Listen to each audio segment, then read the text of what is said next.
Hi guys, இன்றைக்கி நம்ம என்ன பார்க்க போகிறோன்னு பார்த்தீங்கன்னா மட்டன் பிரியாணிங்க. பிரியாணினா யாருக்கும் பிடிக்காமல் இருக்குமாங்க. அதிலே மட்டன் பிரியாணி சொல்லவே தேவையில்லைங்க. அந்த ரெசிபியை தாங்க நம்ம இன்றைக்கி பார்க்க போகிறோம்.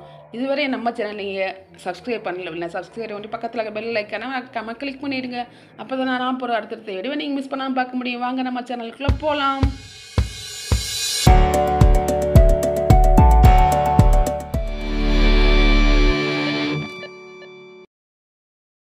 நம்ம இப்போ 1 கிலோ மட்டன் பிரியாணி பண்ண போகிறோம்.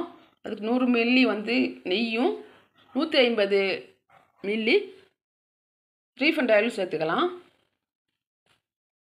இப்போ எண்ணெய் காஞ்சதும் 1/4 கிலோ பெரிய வெங்காயம் கட் பண்ணி சீவி எடுத்துகிட்டு அதே நம்ம அதுக்குள்ளே சேர்த்து நல்லா வதக்கி எடுத்துக்கலாம். பொன்னிறமாக நல்லா வதக்கிங்க. வெங்காயம் நல்லா வதங்கினதும் 100 கிராம் இஞ்சி பேஸ்ட்டு, 100 கிராம் பூண்டு பேஸ்ட்டு சேர்த்துக்குவோம். நான் இப்போ சொல்கிற அளவு இல்லாமல் 1 கேஜி மட்டன் பிரியாணிக்கு 1 கிலோ சீரக சம்பா அரிசிக்கு 1 கிலோ மட்டன் சேர்த்துக்கோங்க. இப்போ எல்லாத்தையும் மூணையும் நல்லா மிக்ஸ் பண்ணி விட்டுக்கலாம். அது கூட பட்டை கிராம்பு ஏலக்காய் பொடி 2 ஸ்பூன் சேர்த்துக்குவோம். தக்காளி, பெரிய தக்காளி ஒரு 5 தக்காளி, ஒரு 6-7 பச்சை மிளகா அதே அது கூட சேர்த்து நல்லா வதக்கி எடுத்துட்டு காரத்துக்கு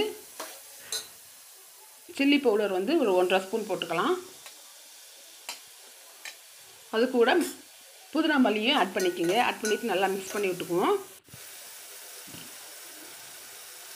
நெக்ஸ்ட் தயிர் ஒரு 1/2 கப்பு சேர்த்துக்கலாம். சேர்த்துட்டு நான் ஆல்ரெடி மட்டன் அப்படிங்கிறதுனால குக்கரில் ஒரு 4 விசில் வேக வச்சு வச்சுருந்தேன். அதையும் அது கூட சேர்த்துக்குவோம். சேர்த்து நல்லா கிளறி விட்டு கொஞ்சம் லைட்டாக உப்பு நான் ஆல்ரெடி மட்டன்லேயே கொஞ்சம் போட்டிருக்கேன். அதனால் இப்போ கொஞ்சம் போட்டுக்குவோம். லாஸ்ட்டாக பத்தலை அப்படின்னாக்கும் நம்ம இன்னும் கொஞ்சம் எக்ஸ்ட்ரா ஆட் பண்ணிக்கலாம். இப்போ மசாலா நல்லா கொதிச்சதுமா அரிசி நம்ம எந்த அளவு எடுத்துருக்கோமோ அப்படி டபுளாக தண்ணி ஊற்றணும். மசாலா கொஞ்சம் ஆல்ரெடி தண்ணி இருக்குது, அதனால் கொஞ்சம் தண்ணியை கொஞ்சம் கம்மி பண்ணிவிட்டு நம்ம தண்ணியை ஆட் பண்ணிக்கலாம். இப்போ மசாலா தண்ணி நல்லா கொதித்ததும் நான் சீரக சம்பா அரிசி ஒரு 10 நிமிஷத்துக்கு முன்னாடி ஊற வச்சு வச்சுருந்தேன். இப்போ அதையும் நல்லா கழுவிட்டு இப்போ சேர்த்துக்குவோம்.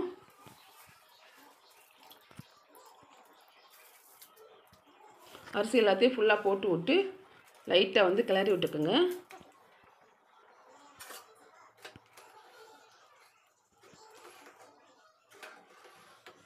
அரிசி போட்டதுக்கப்புறமா ஸ்டவ்வை மீடியமாக வச்சுக்கோங்க. ரொம்ப ஃபாஸ்ட்டாக வைக்காதீங்க, அடி பிடிச்சிடும் சாப்பாடு. இப்போ மூடி வச்சுருவோம். ஒரு 10 நிமிஷம் அப்படியே குக் ஆகட்டும். 10 நிமிஷம் ஆயிடுச்சுன்னு ஓப்பன் பண்ணி பார்க்கலாம். பாருங்கள், இந்த அளவுக்கு வெந்திருக்கு. இப்போ நம்ம ஒரே ஒரு லெமன் எடுத்து அதோட சாரை பிழிஞ்சு விட்டு அதையும் நம்ம சாப்பாடோடு கலந்துட்டு நல்லா மிக்ஸ் பண்ணி விட்டு இன்னும் கொஞ்சம் ரைஸ் வேகணும், அப்படி குக் ஆகட்டும். ஒரு 5 நிமிஷம் கழிச்சு ஓப்பன் பண்ணி விட்டு லைட்டாக கிளறி விட்டு அப்படியே மூடி வச்சிடலாம். மூடிட்டு இப்போ நம்ம தம்மில் விட்டுருவோம் சாப்பாடு. இப்போ நம்ம சாப்பாடு ரெடி ஆகிடுச்சு. தம்மில் விடுறதுக்கு தோசைக்கல்லை ஃபஸ்ட்டு வச்சுட்டு அடுப்பை ஃபுல்லாக வச்சுக்கோங்க. ஸ்டவ்வை வச்சுட்டு நம்ம கடாயத்துக்கு மேலே வச்சுக்குவோம். தோசைக்கல் நல்லா சூடானதும் அதே கடாயை அப்படி சாப்பாட்டு மேலே மூடி மேலே வச்சுட்டு தம்மில் விட்டுட்டு ஒரு 10 நிமிஷம் கழிச்சு ரிமூவ் பண்ணி இப்போ நம்ம சாப்பாடை பார்க்கலாம்.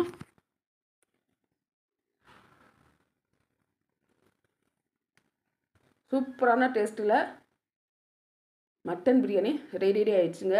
உங்களுக்கு இந்த வீடியோ பிடிச்சிருந்துச்சுன்னா லைக் பண்ணுங்கள், உங்கள் ஃபேமிலி அண்ட் ஃப்ரெண்ட்ஸுக்கு ஷேர் பண்ணுங்கள், கமெண்ட் பண்ணுங்கள், மறக்காமல் நம்ம சேனல் சப்ஸ்கிரைப் பண்ணிடுங்க. பாய்.